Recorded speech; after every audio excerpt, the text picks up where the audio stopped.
everybody. Today I am giving you 5 tips on how to become an artist again, or how to just start making art in general if you're new to this. Personally, for me, it's going to be becoming an artist again. We're going to jump right into it just because I don't think this needs a lot of fluff.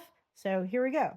Number 1, figure out why you want to do this. Figure out your purpose, figure out your reason, figure out what inspires you and what inspires you to do this. Hold on to that. Write it on a sheet of paper and post it somewhere and look at that every single day. And remind yourself why you want to do this so that you can stay inspired. Remind yourself why you want to do this so that you can set your goals according to. So if you want to do this to make money, if you want to do this for your own entertainment, for your own personal growth, remind yourself of that every day and set your goals accordingly to that. That will help you a lot, and it'll also help you stay motivated. It's going to be great. Number 2, start small and simple. Do not buy a $300 canvas and $300 paint for your first piece if you haven't painted in 10 years, 1 year, or if you've never painted before at all. You can start with the acrylics that you find anywhere, and you could start with a sheet of printer paper if you really want to. So just start small. You don't have to do anything too big.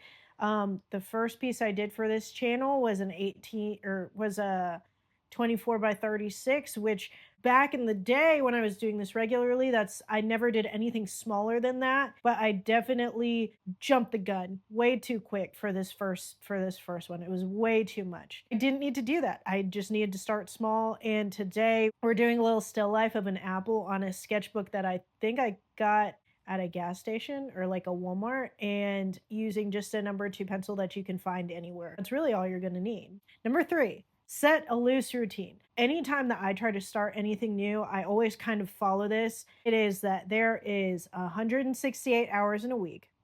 If you work a full-time job, that's minus 40 hours. And if you sleep 8 hours a day, that's times 7, so that's 56. So you subtract all of that from 168 and you get 72. That's not a new model. I didn't create that. I think that's something that I've learned kind of everywhere. With those 72 hours, if you can just find like 5 minutes, 15 minutes to just doodle something out real quick, or to just draw something out real quick, any time helps. Think about it like that, and you can set a loose routine like, oh, I'm gonna draw at least one little thing every other day. If you can set those goals for yourself and you can set yourself on that schedule, it'll be perfect. You're going to grow so much just in those little bits of time every day or every other day or whatever your schedule is, and you won't even realize it. That's super important, and most people don't think about it that way, but if you do, small and simple, those things will really help you in the long run, and it'll be great. Number 4, experiment without judgment. Try something new.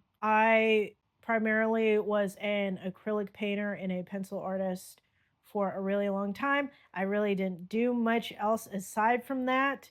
I experimented every now and then with some charcoal and some watercolor, but I really didn't do a lot of any of that. Nowadays, there's so many different things, plus technology. Maybe experiment with one of the new things, because that could be really cool and you could learn a lot. Or if you're just new to this in general, try everything. Don't just try what you think sounds fun. Try the hard sounding things too, because you don't know. You could be really good at that, or you could really, really like it. Allow yourself to make bad art. Experiment with the medias that you think that you are not good at. What that's going to do is that's just going to expand your horizons. It's going to expand your overall skill set. Some medias require very specific skills and very specific techniques. When you learn all of those, you can bring them into your main skill set, and you can become a better artist in your main media if you just want to stick to your single one. And that's really good. And or you can just expand and keep expanding and bring all of your skills into other skill sets.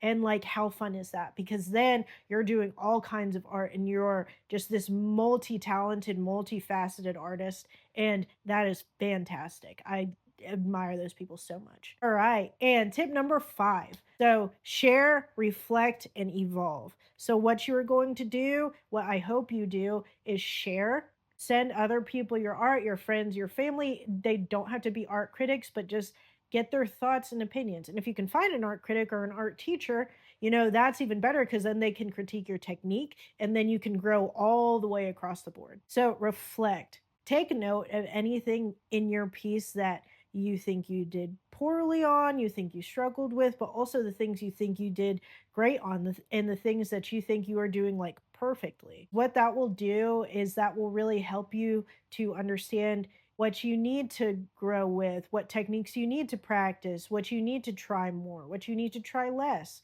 and think about like what felt good to do, what was frustrating, and like what you want to try more of. So reflect on all of your pieces after you do them and evolve. After you've done all the reflecting and after you've done all the sharing, gather all your critiques, gather all your compliments, all the things you felt good about, all the things you felt bad about, and see what you can change. See what you can do better, see what you can do less of, see what you can do more of, see what you can learn, see what you can try to unlearn. Which I know unlearning sounds kind of weird, but it is something like unlearn bad habits in your technique if you're somebody who has been doing this for a while and are trying to step back into it. If you're somebody who's more new or this is your first time trying to be an artist, unlearn those bad techniques now so that you don't have them in the future.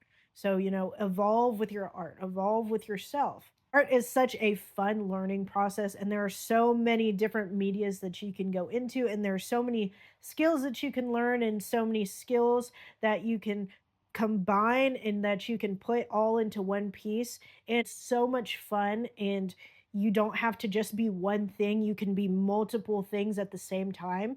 And I think that is so wonderful. And that's one of the things that I really love about art is that you don't have to be stuck. But the thing is, you still do have to make sure that you are learning along the way. So that is my 5 tips for helping anybody who maybe wants to become an artist again and is on the same journey like I am, that you took some time off and you're coming back, and or these tips will work for somebody who's new to this and who's trying to start just experimenting in art and don't really know where to start.